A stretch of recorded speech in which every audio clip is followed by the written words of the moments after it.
introduction. And we are here again. And thank you so much, everyone, for being with us.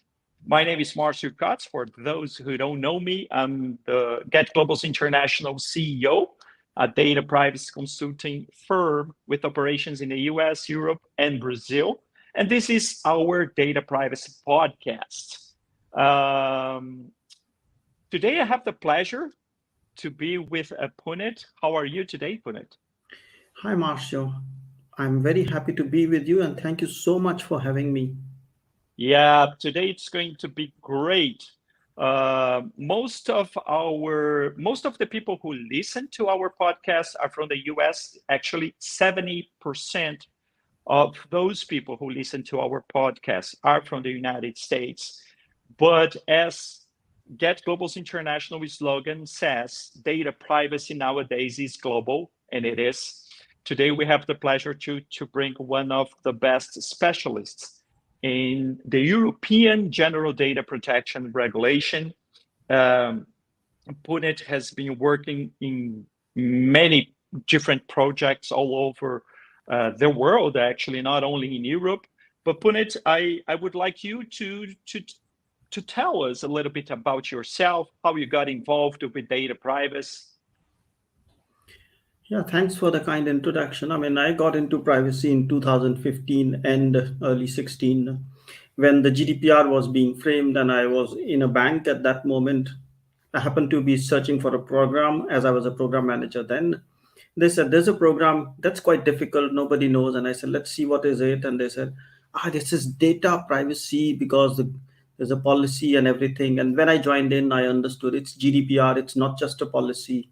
There's much more to it. I did well. I moved into the corporate, meaning the group of the bank, and then led the privacy implementation along with other colleagues in 30 plus countries. Then I wrote a few books. And that's when I set up my own consultancy. And here I am with Fit for Privacy as a CEO, founder, just like yourself. And we also have a podcast, Fit for Privacy podcast. And I think we have a lot in common. You also know about GDPR. I know about GDPR. You talk about privacy. I talk about privacy. You say that privacy is a global issue. And I have always been saying that privacy is a global issue. And that's where I also differentiate with my clients. That we say, do not look at it as a regional things. There's CCPA, there's GDPR, there's PDPP, there's PEDPA, and so on. Try to make a comprehensive strategy in all the regions you operate. Then have the strictest possible standard, usually the GDPR or where they are based on that, and take a policy approach, then implement privacy across regions and across the globe for all your entities, because that's the way to go. Otherwise, you are always busy doing a privacy project. In this case also, but then after privacy project, you have privacy operations. Yeah, very good insights. Thank you so much for sharing with us. Today, we are going to talk about the update, some update on the GDPR, but actually, as Punit mentioned it,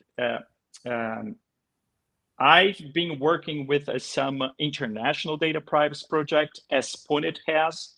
Punit, you are based in Belgium right now, right? Yes, I'm based in Brussels, Belgium.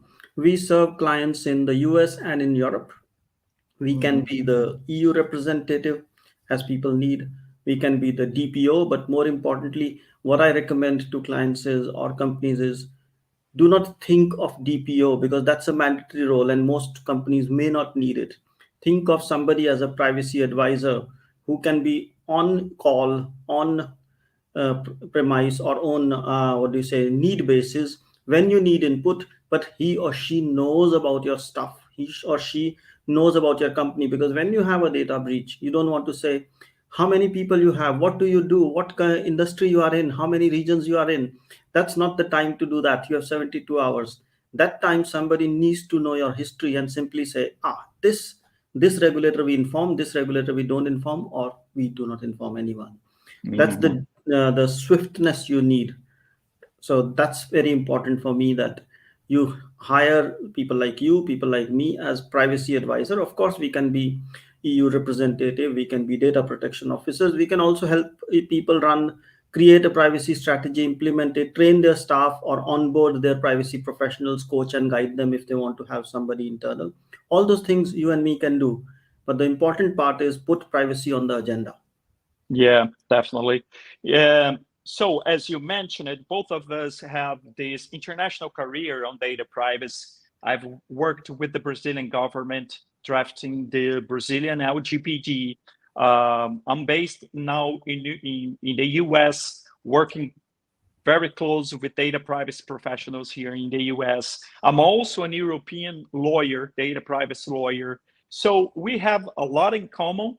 And I think that's exactly the reason why we're here together today to talk a little bit about a more international data privacy program and not just the update on the GDPR. GDPR was basically the beginning of one standard. It's not the only standard that we have in the whole world. We know that the US follows a different standard. India is debating a different standard, its own standard. China has its own standard as well. So data privacy definitely is global. And when I say data privacy, I usually uh, say that there are at least four different aspects of Mm-hmm. data privacy. The first one is the legal aspect. We can talk about legal stuff, what the law says, how to interpret some data privacy law, and those kind of things. Most of the people, they start talking about more about the law itself, but they forget a little bit the other aspects of data privacy. The second aspect is how to manage data privacy.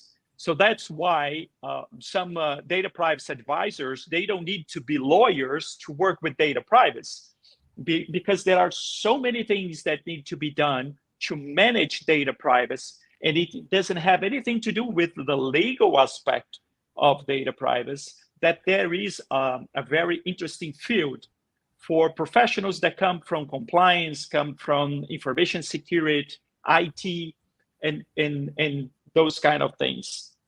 And I don't think, and I think that in the US, we don't talk so much about the management aspect of data privacy. I always mention Aaron Weller. He's an American data privacy professional, very good, from a company called Sentinel, and a data privacy advisor as us. He's not a lawyer, but he has a huge experience in data privacy because he's focused on how to manage data privacy issues. There is a third aspect of data privacy, which is data protection, information security. Sometimes people get crazy about information security, but they don't know much about the legal aspect of data privacy. Or vice versa. Sometimes people get too focused on debating legal aspects and they forget to protect the data. And there is no privacy if the data is not protected. And there is the fourth aspect, dimension, which is the market. We can spend like hours talking about the data privacy market. How is the market in Europe? How is the market in the US? How will be the market in India once they pass the data privacy protection regulation? And today I want to talk about everything. So the first question, I want to hear your opinion on England. England has just left um, the European Union. The Brexit actually happened. And one of the decisions made by the English government was to have its own data privacy regulation. What do you have to share with us regarding this matter? I think that's a very interesting question, and that's one of the most debated topics right now from where I see. So there are a few parts to it. If you look at it, what's applicable, because you talk about market and the legal. So what's legally in the market? What's legally binding? So they've taken the UK GDPR and they had, EU GDPR and transposed into what we call Data Protection Act 2018. And when the Brexit happened, they transposed the UK GDPR, basically a lawyer, smart lawyer, save as, replace all EU with UK and few more little things. And that became the UK GDPR. That's what is applicable right now. But as we know that since the Brexit has happened, there has been a tendency. So the Department of Culture, Media, and one more has DCMS, as we call it, and sports. Has what they have decided is they want to take data in a new direction. And we all know that UK has been at the forefront of data protection, regime data protection standards for so many years, for last 30, 40 years. So it is their intention to make subtle changes in that. So they released a consultation with the, and that's what we are talking about in the media a lot, wherein they want to simplify and make it more business friendly. I think simplify we all need it, make it business more business friendly we all need it. But then there is a debate around how far do you want to go and what do you want to allow and what do you not want to allow. For example, I mean we can't of course debate the whole law or whole change. So it's a legislative process they are in. They had a consultation response has been released last week or a few weeks back, I think July 20th or 21st, and I did publish an article on that. And essentially, what it says is they are thinking about making the DPO role non mandatory. And if you've worked in the banks or insurance companies or pharma companies, there the DPO is more of a legal or a regulatory compliance role, as you're saying, the legal side of it. And the management of privacy is either a privacy office with CDO or COO or some business person, and that's the management. So they are saying the management should be the responsibility of the executive of the business, which is something you and me have been telling companies, but not saying don't put a DPO. Now they're saying, but how will you bring in the DPO expertise? You'll still have consultancy or you still have people. So no change in my perspective. Second, they are saying for records of processing, rather than that, you can rely on good program management. And that's what when we say international privacy or manage privacy with an international approach, that's what it is all about. Know your risk, combine, have a strategy, and then build a plan and take a risk based approach. So they are more formalizing that. Then there are some things around changing the structure of ICO, the Information Commissioner's Office in the UK. That's a bit debatable because we don't know what will come out in the law. If it is too much, it may dilute the ICO, independence. But if it is too less, then essentially it stays like that. But we don't know that. And then there is a debate around data transfers and cookies, of course. Cookies, you and me know it's a nightmare. Nobody likes it. Everybody has to click yes, and nobody knows what goes behind the scenes. So what they are proposing is let the cookies be managed at a browser level, and then we find a solution. Would it happen in the law immediately or in steps? We don't know. Then the DPIA, the data protection impact assessment or transfer risk assessments, they're slightly changing the approach on data transfers also. I hope and wish that will solve the data transfers situation with between EU and US, but I'm not very confident. And even the European Commissioner last week said, or a few weeks back said, well, how are you seeing this? And one of the statements was, we are observing, maybe there's something to learn. And that's the right approach to have. This is a change, this is a shift, this will create debate. And we all like it. We all like to debate. But we don't know which direction it will go. My feeling is some things will help us get into the future of data protection as the data, the new direction. Some things we will say it's a bit too far, let's roll it back. Like one of the things is if you do a DPIA, you don't have to consult the Data Protection Authority. I welcome it because essentially you and me say accountability. So accountability meaning and trust meaning you trust the organization to do it, and accountability means they will do it. So why do you have to submit it to them? Because that's called red tape or administration. So that will go away. So those are big ticket items which are happening, and I think it will shape the way data protection has been going forward. Will it be all perfect? No, there will be some good things and some things we will have say opportunity to say they could have done differently. Very interesting. One of the things that we were debating quite a lot here at Global International, and I don't see people talking too much about it, was the possibility that could happen but it hasn't, of seeing England moving forward or toward the US instead of keeping the same standard that Europe has.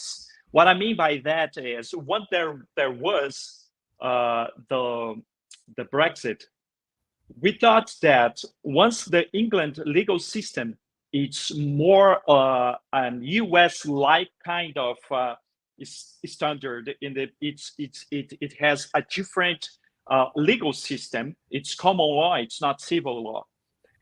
We thought that maybe England could change lots of things, even the structure of its own data privacy regulation, and it could probably leave the GDPR standard. It hasn't happened. As you have said, the English data privacy regulation still have at least the backbone of the GDPR.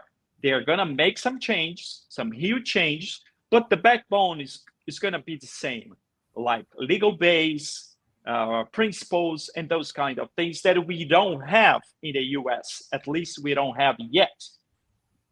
Yeah. So I want to hear from you if they had like changed the standard, and if they had decided to be a more US data privacy standard regulation, what do you think would happen between the relationship between Europe and England in the data privacy matter?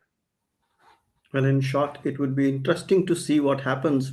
But what I personally believe is whether it's US, Europe, or UK, or any other data protection regime, all of them derive from the 1947 UN Charter, and it detailed it out, which was detailed as FIPS, the Fair Information Privacy Practices in the US, or the OECD Data Protection Principles of 1980s, or the Swedish early legislation in 1970. So those are the origins from which things have developed. And if you look at the big ticket items, we can always have a different system. Like if you go to the to UK or system, let's say the British system, the way it works is you go for a complaint or something. Somehow my phone keeps making noises. So it's okay. So if you make a complaint to police, what happens is there is a first information report registered, and eventually there will be a closure or not. While in the European system, the report remains open, because how can you close the case when it has not been found? So does it matter? No. At the core of it, you can make a complaint and you can register for a grievance. So systems are different, and same way privacy laws are based around 4 or 5 things, and you would most likely agree. There are principles. You can little change in principles. You have to have accountability. You can call it responsibility. You have to have rights. You have to have a transparency. You can call it a little bit differently. You will have security and all those elements. Then there are rights to individuals, rules for people, and then you say, you can call it ROPA, you can call it data inventory, you can call it data registry, whatever. So those are some, and then the breach rules and some data protection standards saying have a DPO, have a representative. But that's where the rules are based. Yes, US doesn't have the legal basis structure, and by the way, in the UK they are going to come up with a new legal basis because they have to do something to deviate from GDPR. Yeah, definitely. Even in Brazil has 10 legal bases. Wow. And protection of credit. So it has it's one specific legal base for that. What else is a little bit different? Vital protection and health protection. They have divided that. So now they have 10 different legal bases, but they are pretty much the same thing. It just tries to explain a little bit better and make a little bit clear some circumstances where you could fit and process personal data under certain legal base. Now, talking about different standards, definitely there is a big issue that we need to solve, or the governments need to solve, which is international data privacy transfer. And the first episode of our podcast, which was with Yugo Nakajima,